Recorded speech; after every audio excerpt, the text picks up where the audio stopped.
Good evening, everybody. Ms. Herzog, Ms. Givellini. Thanks, ladies and gentlemen. Thanks a lot for giving me the honor to be here tonight and to giving me the chance to tell you a story of what our experience as Piedmont region was. Okay, first of all, a few words about Piedmont region. Piedmont region is a region of 4.5 million inhabitants. It's located in the northwest of Italy, and it has some peculiar characteristics, being mostly mountainous or hilly. So 70% of our territory is rural, basically. So this has always been a problem in all the matters, from transportations to all the rest.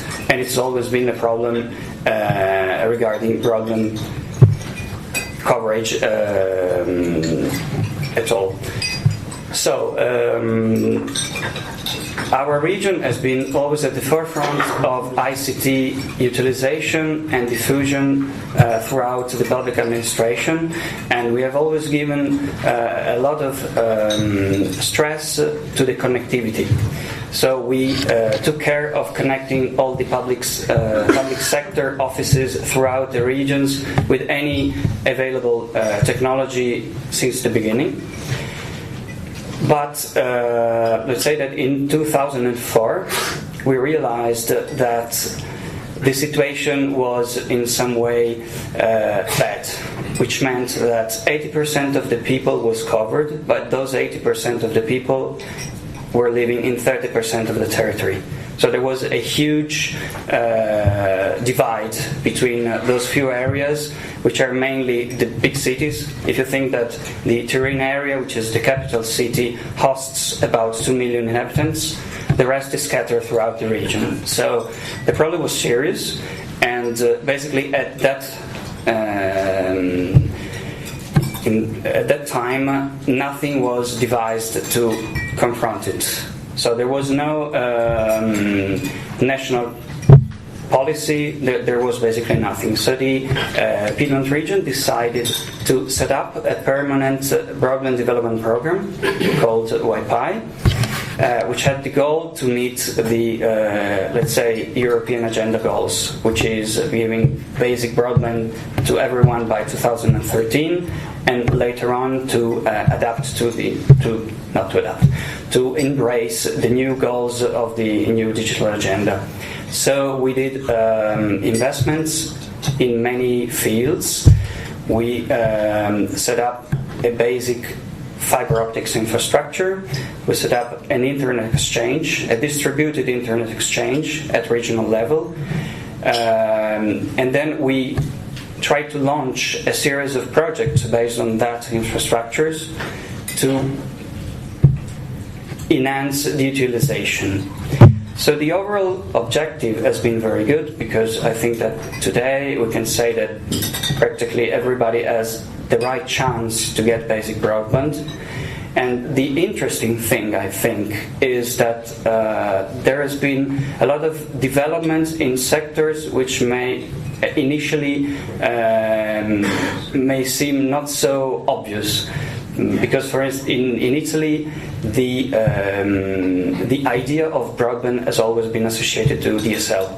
So if you ask anybody, do you have broadband, they tend to respond, okay, I have DSL, I don't have DSL. While what we have seen in our region, for instance, that thanks to this basic infrastructure and fiber infrastructure enabling the exchange of big amount of data, there has been a huge boost and development of wireless operators, for instance, which is something which may seem counterintuitive at the beginning, but it guaranteed the coverage of most of the rural areas of the region. Without those, we would be still way back. In the meanwhile, the national policy has been set not so many years ago, and the national policy is saying we invest in reinforcing the backhaul, so investing in fiber in the backhaul, and we will leave to DSL the goal to cover everything, with some integration of mobile networks. What we have seen is that in a region like ours, there will always be some places where neither DSL, because of technical reasons, long lines, multiplexers, whatever you may think, or morphological reasons, it's not possible to arrive there because the place is too far away. Even it seems absurd because 50 kilometers, as Mr. Herzog was saying, 60 kilometers from Turin you can find a place where there is nothing because it's a very isolated place. And what we saw is that without the use of a full mix of technologies, that goal cannot be achieved. Well, it can be achieved, but on a time scale which is not compatible with European objectives, and it's not compatible with the right that everyone should have to get basic broadband now. In our case, what helped us to fill in the latest gaps, let's say maybe it's 1%, 0.5%, it doesn't matter, because as a region we have the goal and the aim to give the same right to everybody. The only way to fill those gaps has been the satellite, for instance, which is often thought as an ineffective solution.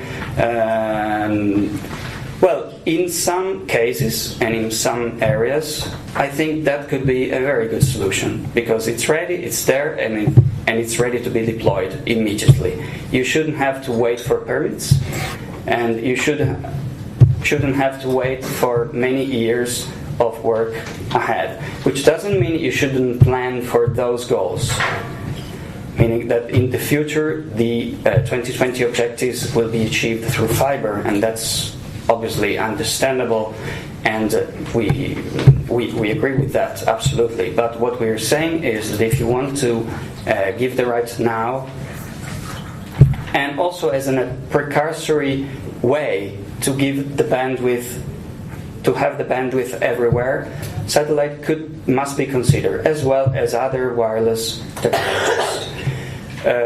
We as Piedmont regions are, by the way, coordinating a CIP-PSP funded thematic network called SABRE, which has the goal to raise the awareness about the satellite use and to tackle the problems which regions could have in not considering that technology in the mix confronting the digital divide problems.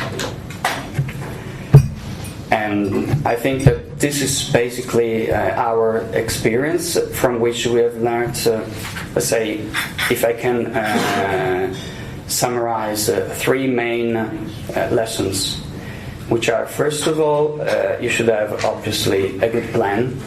You should plan in advance. You should define your vision, define your objectives, and define all the actions that will allow you to reach those objectives.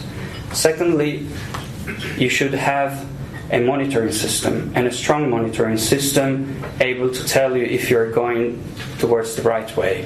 And that system must take in account the local reality, because if you stick to national data, you risk to go off-road, because there are many specialities and localities which must be taken in account.